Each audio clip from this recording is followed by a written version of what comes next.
Ebola. And what's worrisome to me is that with the flu season approaching, everyone who starts to feel sick or nauseous or throws up is going to think that they have Ebola. That's a nightmare.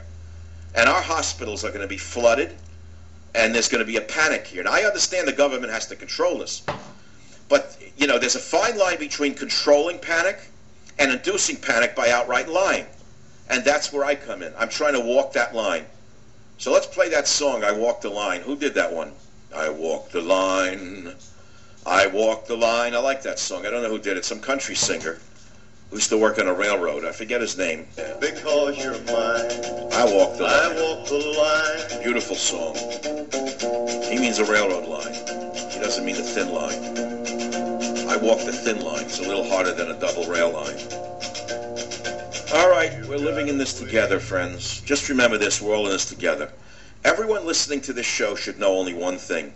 Hate me or love me, agree with me or disagree with me, you have not transcended the zoological order. And I don't care how progressive you are, I don't care how liberal you are, I don't care how much of a bootlicker you are of the Democrat, Socialist, Islamist Party, it doesn't matter to me.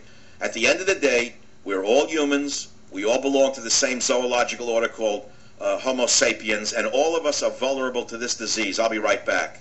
Join the Savage Nation. Call now, 855-400-SAVAGE, 855-400-7282. Savage. My Savage Nation is sponsored by SwissAmerica.com. It's the only company I trust to protect my wealth. Call 800-BUY-COIN.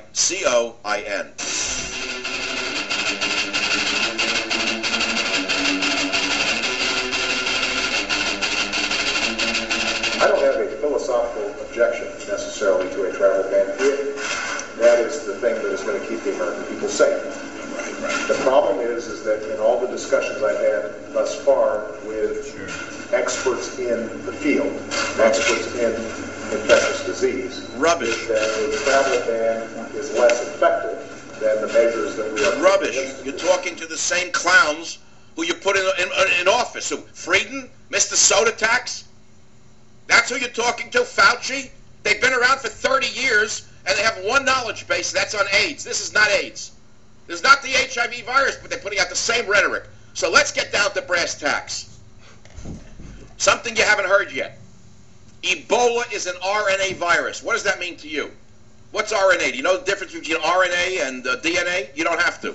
You know vaguely what it means. It's an RNA virus, which means that every time it copies itself, it makes one or two mutations. Now, some of these mutations are meaningless. They mean nothing.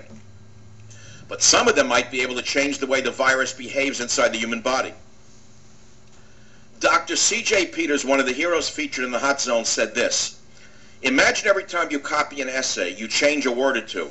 Eventually, it's going to change the meaning of the essay. So what does that mean to you? What that means is no one is keeping track of the mutations that are happening across West Africa. So no one knows what the virus actually looks like today. Yet Obama keeps repeating the crap put out by this moron Frieden. Did you hear what I just said?